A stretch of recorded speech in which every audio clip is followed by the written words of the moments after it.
Gereja Katolik tidak memiliki dokumen resmi atau pernyataan khusus yang menanggapi tuduhan sebagian pihak Protestan bahwa kegiatan kebaktian kebangunan rohani, KKR, bercampur dengan ilmu hitam atau berbalut agama. Gereja Katolik memandang kegiatan evakualisasi atau KKR di lingkungan Protestan sebagai bagian dari dinamika keagamaan internal mereka.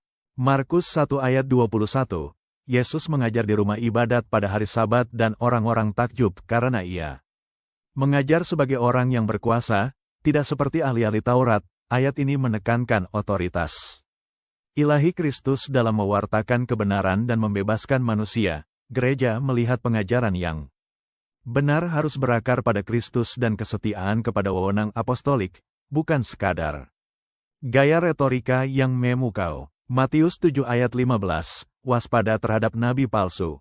Peringatan Yesus tentang nabi-nabi palsu yang datang menyamar dengan pakaian domba, tetapi di dalamnya mereka adalah serigala yang buas. Ayat ini dipakai secara universal oleh umat beriman untuk senantiasa mawas diri, menguji setiap ajaran Roh, dan gerakan keagamaan berdasarkan buah Roh Kudus, kesetiaan pada Injil, serta integritas moral. Dengarkan penjelasan Romo Cafe. Katolik ya berarti ya. Dari Protestan. Dari mana? Protestan.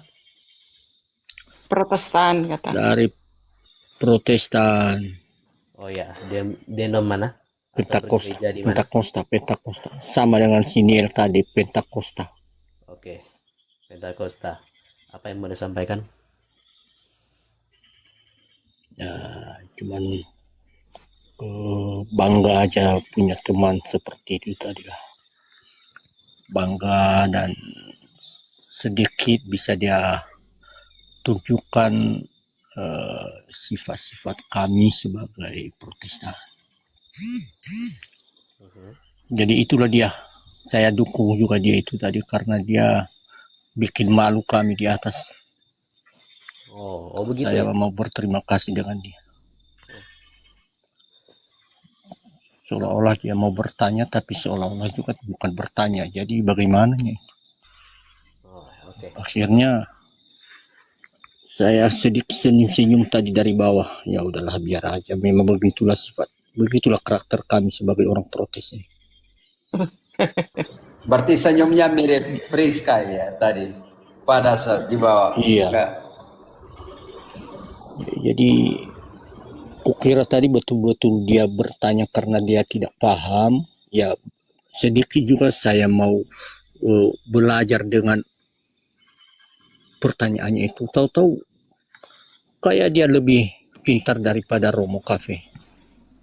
Lebih pintar, lebih maha tahu dia daripada yang mengasih tahu sama dia. Ya udah, ngapain lagi digubris. Saya senang sekali juga segera diturunkan tadi itu. Semakin lama dia semakin dibikin malu seluruh dunia Pentakosta. Jadi ya udahlah, terima kasih. Tapi di situ ada yang kutanya sama Romo atau sama Frater atau sama siapa saja di atas ini. Ada sama kami dalam nama Bapa dan Anak laki-laki dan Roh Kudus. Sementara yang saya dengar juga di Katolik dalam nama Bapa dan Putra dan Roh Kudus. Mana yang benar ini, Roh? Dan mana yang bisa dikatakan lebih paten? Oke. Ini penting sekali. Katolik selalu bilang dalam nama Bapa dan Putra. Anak. Anak itu dalam bahasa Indonesia kita tidak tahu anak perempuan atau anak laki-laki. Om Dasar bisa mengerti? Iya, betul. Sekarang kita pakai bahasa Indonesia saja. Karena itu kita butuh lihat perhatian engkau pasang di Matius 28 ayat ke-19, di situ digunakan kata anak atau anak laki-laki. Berarti. Ya. Oke, baik, sudah nampak. Maksudnya lebih kepada putra atau hanya anak. Nanti kita bingung ya. Om Daksat bingung, anak perempuan kan dikatakan anak perempuan, anak laki-laki, anak laki-laki. Tapi kalau putra kita sudah tahu gendernya lah jelas. Laki-laki. Oke, kita lihat ke aslinya. Jelas. Ya. Oke, kita lihat ke asli ya. Nanti saya juga bandingkan dengan Alkitab versi lain ya, yang bahasa Indonesia dulu, biar nggak jauh-jauh. Oke, Matius 28 ayat 19 ya. Perhatikan di sini yang di bawah ini. Baptizing Tapi kita baca dulu dalam TB dulu, TB1 Oh ya, TB. boleh. Silakan TB dulu, Kak. Coba kita bandingkan ke Yunani. Maaf. Ya, baca apa yang tertera ya Romo ya. Ya, TB1, karena itu pergilah, jadikanlah semua bangsa muridku, dan baptislah mereka dalam nama Bapa dan Anak dan Roh Kudus.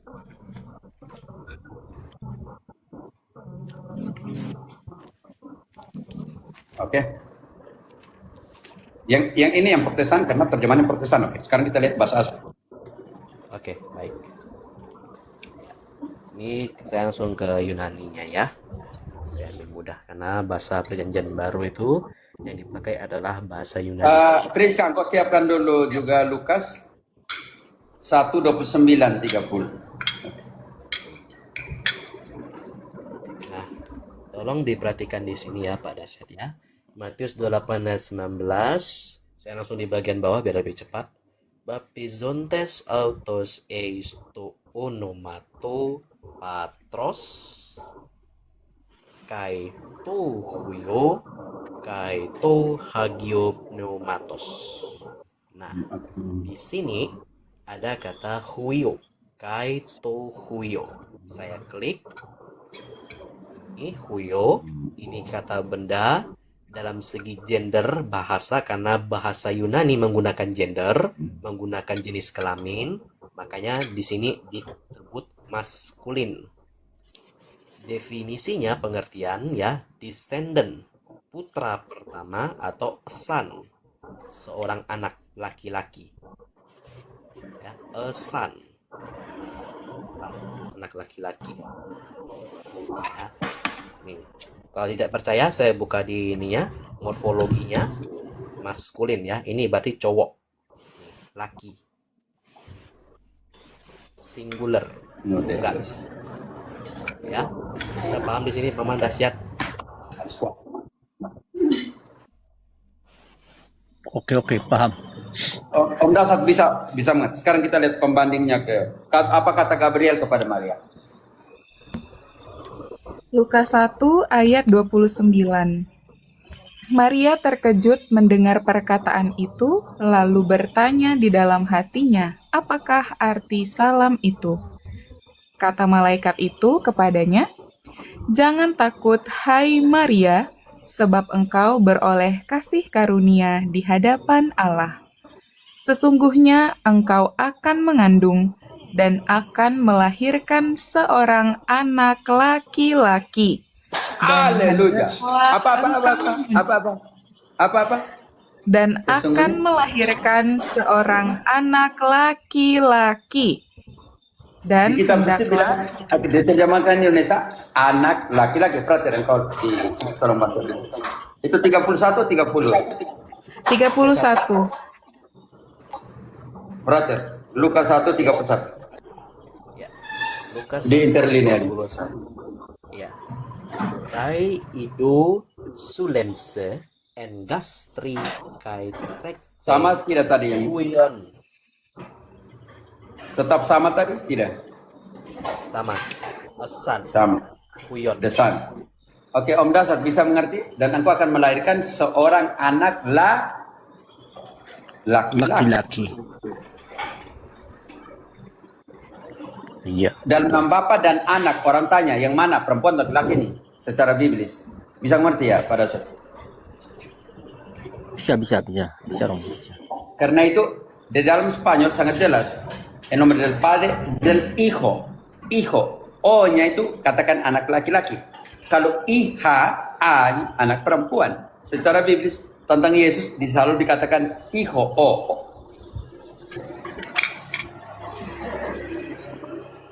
Iya, betul. Begitu ya Om Dasar? Yes. Kalau semua Mantap. karismatik seperti Om Dasar di sini kita bahagia juga ya, maksudnya tidak nada tidak tinggi semua nih. Dan memang tidak ada apa-apanya semua Romo. Semua bukan hanya karismatik. Semua protestantisme ini baik pendeta senior, pendeta biasa, pendeta bawahan. Sama sekali tidak ada kelasnya sampai di dalam rum-rum Katolik. Tapi karena malu ditambah dengan rasa benci kepada Katolik, makanya selalu membangkang dan sok tahu, sok hebat.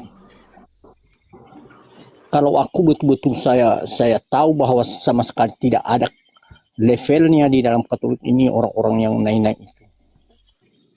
Tidak selevel, tapi tidak sadar itu. Tidak sadar. Justru Katolik itu sesat dan penyesat. Itu yang mereka gaung-gaungkan setiap hari. Kalau tidak begitu, mana mungkin jemaatnya bisa bertahan. Hari itu juga bubar total itu kalau tidak kuat mereka untuk menghujat. Saking benci kami sama Katolik itu sampai ibu Tuhan aja kami jelek-jelekan. Apalagi orang-orang biasa, orang-orang awam, orang-orang kalau pastor di situ, frater di situ, suster di situ, habis dihujat-hujat itu. Ibu Yesus saja, bayangkan.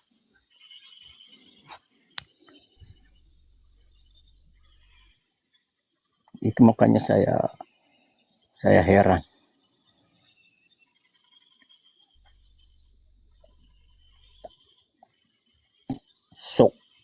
Sola skriptura, tapi ditunjuk ayat nanti semakin ngawur.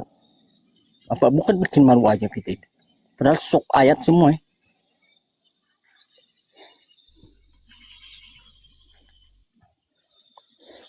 Kalau soal baca-baca Alkitab ini, orang-orang karismatik inilah yang paling jagonya sebenarnya. Soalnya saya tahu sendiri dari pendeta-pendeta kami.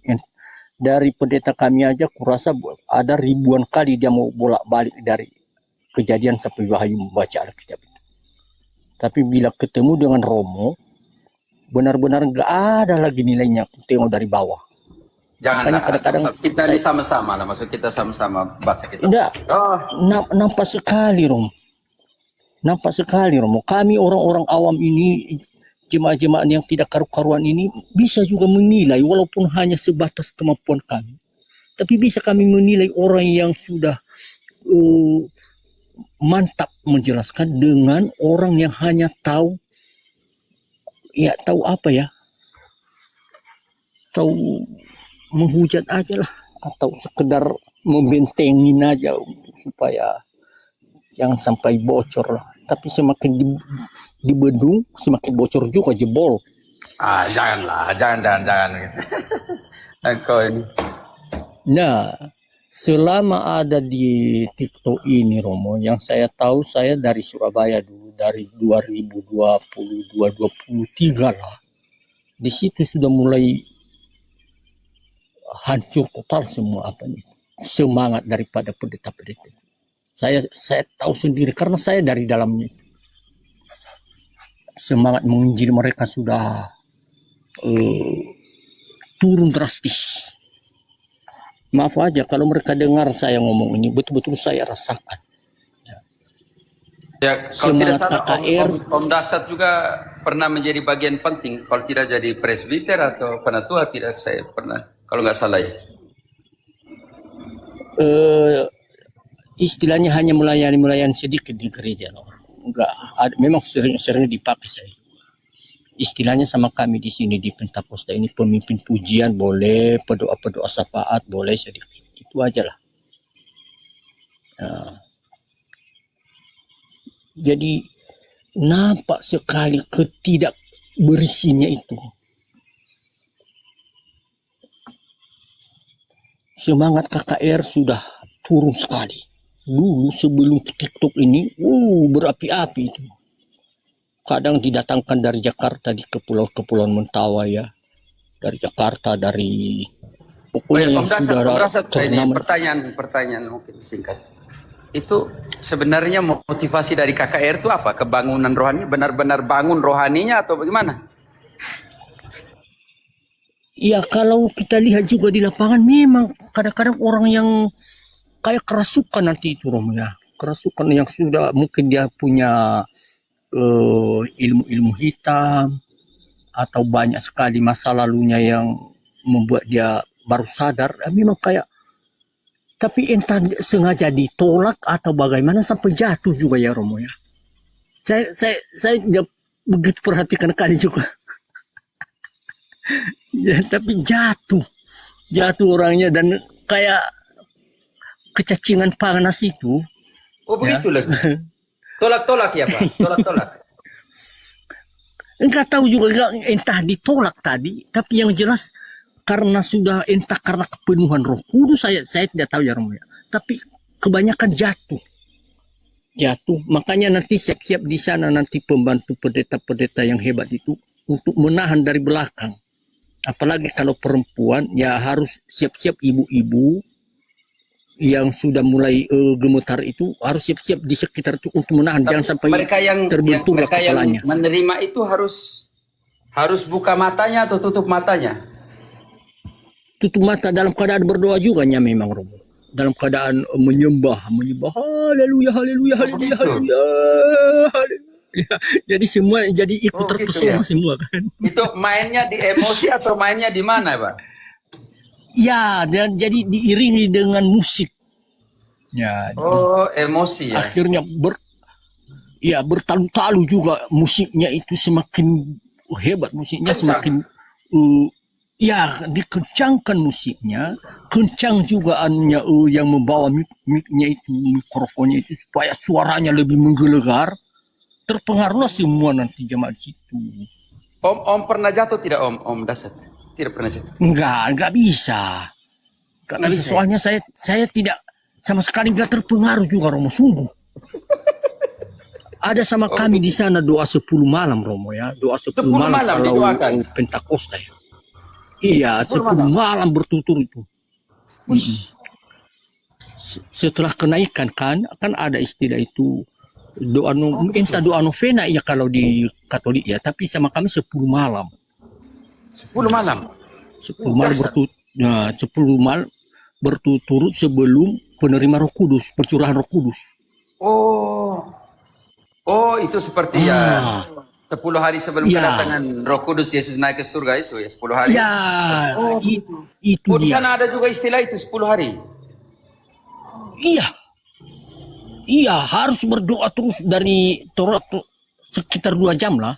Dari jam 7 sampai jam 9 atau dari jam 8 sampai jam 10. Pokoknya 2 jam malam.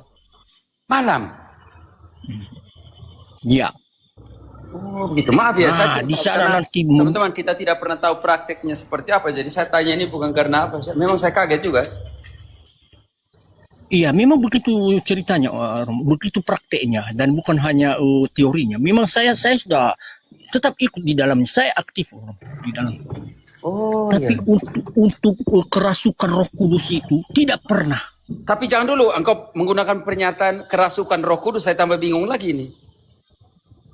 Iya, kayak rasuk lah, kayak yang gila juga ya orangnya nanti. Bagaimana kita bisa katakan tidak rasuk?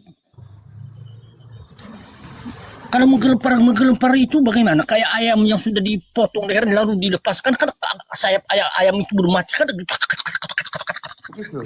Iya, maksudnya begitu.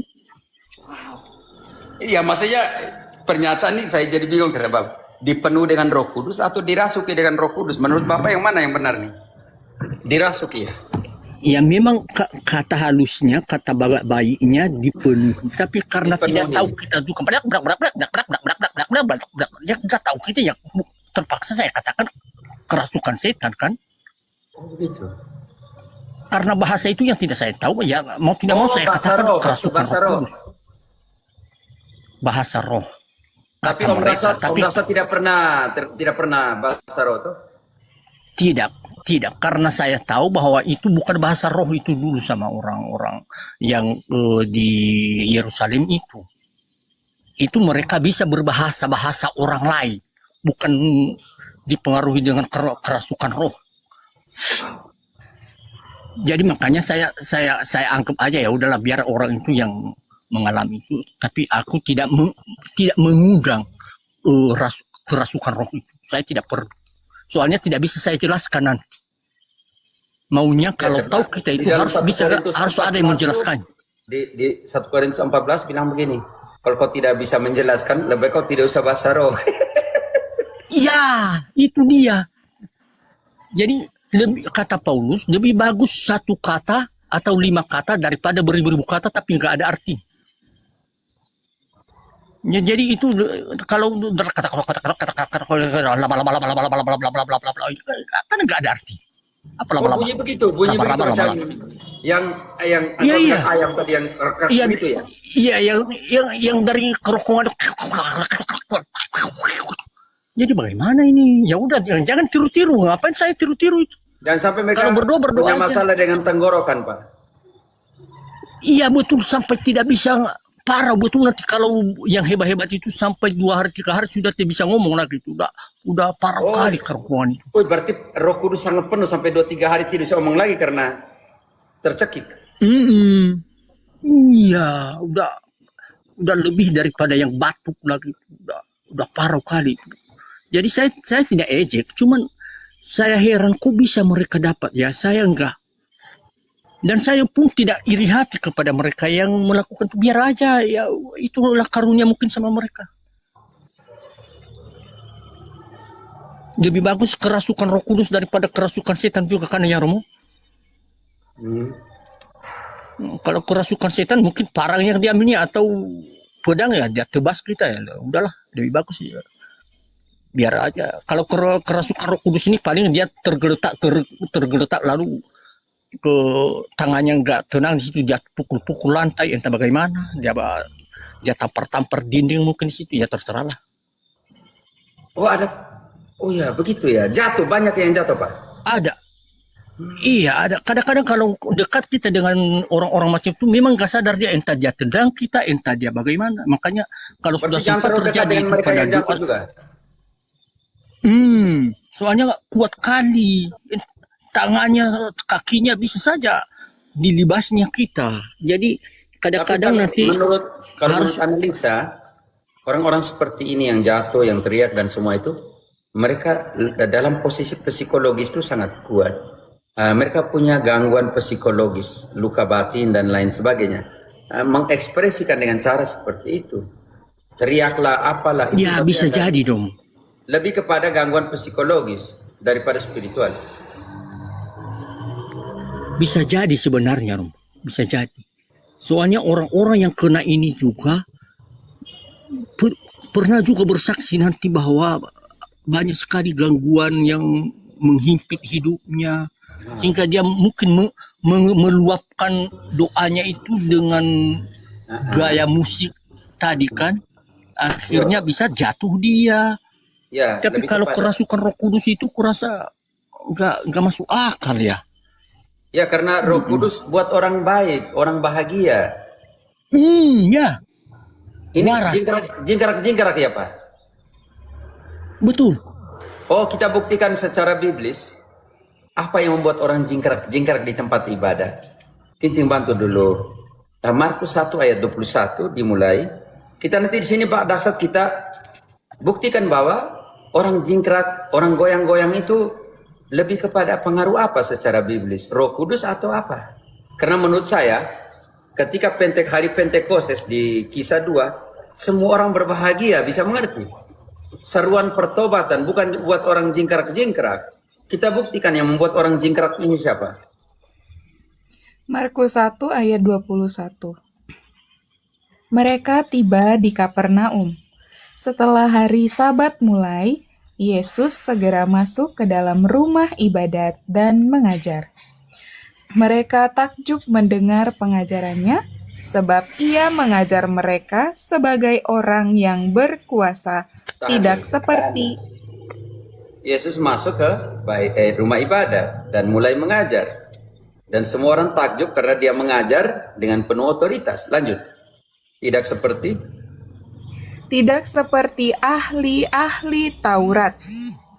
Pada waktu itu, di dalam rumah ibadat itu, ada seorang yang kerasukan roh jahat. Orang itu berteriak, "Apa urusanmu dengan kami, hai Yesus orang Nazaret? Untung, Engkau datang. untung dia tidak ada di KKR. Kalau tidak ya kerak begitu ya Pak ya. Untung ya. Oke, lanjut. Iya. Engkau datang hendak membinasakan kami. Aku tahu siapa engkau, yang kudus dari Allah. Lanjut.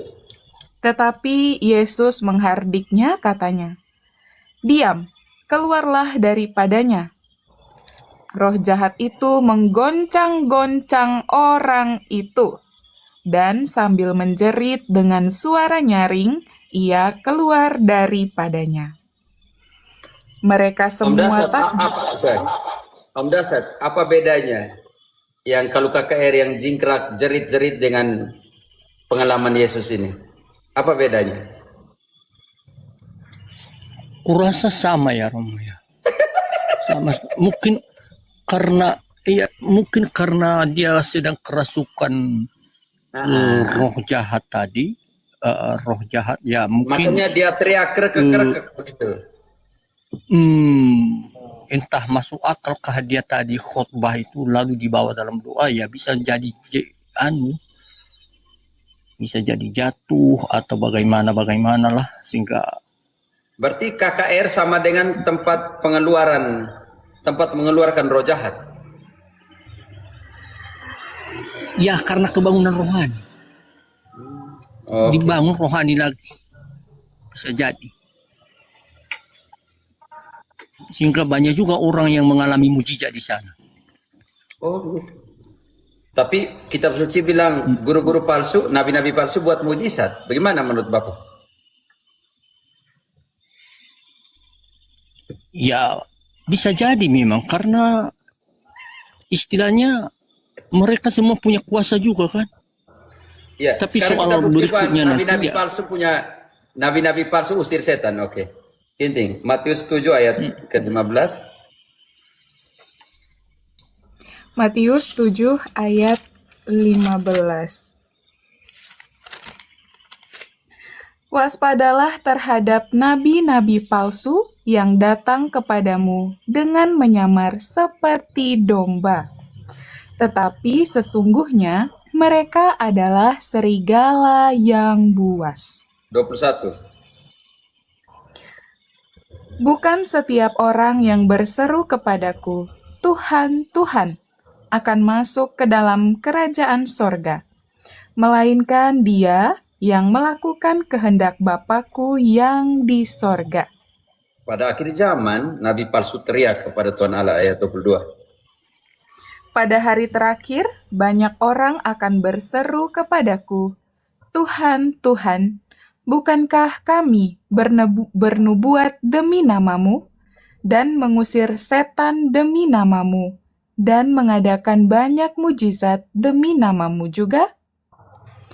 Pada waktu itulah aku akan berterus terang kepada mereka dan berkata, Aku tidak pernah mengenal kamu. Enyahlah daripadaku, kamu sekalian pembuat kejahatan. Matius 24 ayat 23.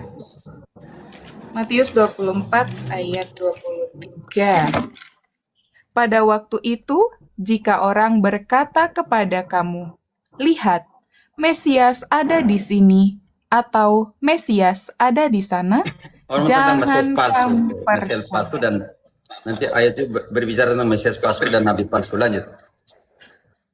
Sebab Mesias-Mesias palsu dan nabi-nabi palsu akan muncul, dan mereka akan mengadakan tanda-tanda yang dahsyat dan mujizat-mujizat, sehingga sekiranya mungkin mereka menyesatkan orang-orang pilihan juga.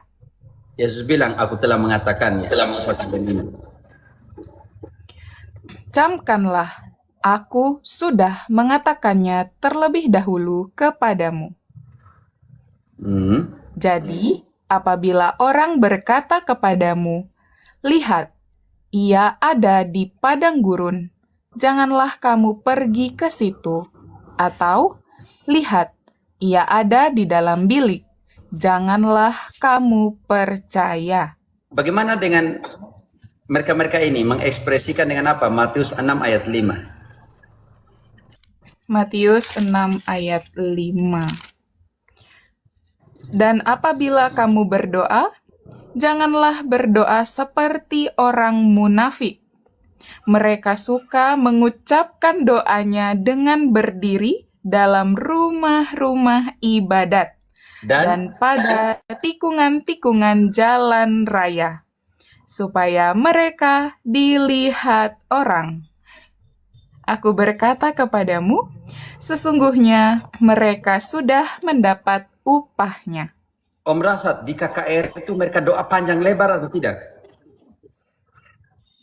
Wah, haruslah itu Romo. Berarti genap sudah Panjang ayat 7. lebar dan Berarti genap ayat 7-nya, panjang lebar. iya. Lagi pula dalam doamu Harus. itu, janganlah kamu bertele-tele seperti kebiasaan orang yang tidak mengenal Allah. Mereka menyangka bahwa karena banyaknya kata-kata, doanya akan dikabulkan. Karena saya tidak tahu mau sebut apa lagi, terpaksa mereka bilang krak begitu Pak. Jadi begitu ya. Tidak tahu mau kata apa yang dipakai lagi, terpaksa harus krak begitu ya Pak. Iya, Romo, betul sekali. Jadi semua tadi yang baru dibaca itu seolah-olah orang lain itu, bukan kepada mereka kena itu, bukan kepada kami. Kalau boleh saya katakan kepada Katolik itu nabi-nabi palsu itu. Jadi Itu kalian bilang misi-misi kami palsu. ya, begitu.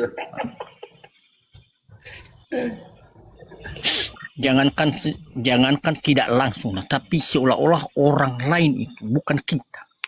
Nabi-nabi palsu itu, Mesias palsu itu orang lain. Makanya jangan sebarang kalian dengar.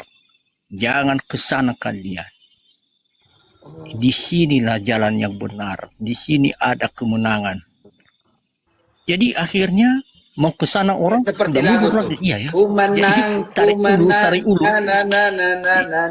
Gimana tuh lagu itu? Ya. Ku menang. Ya itu lagunya itu. Selamat malam. Bersama Yesus Tuhan, ku menang di dalam peperangan, ku menang atas segala setan. Haleluya, ku menang. Selamat malam Pak Romo. Yo Riandi. Yo. Apakah betul Katolik itu tidak percaya mujizat?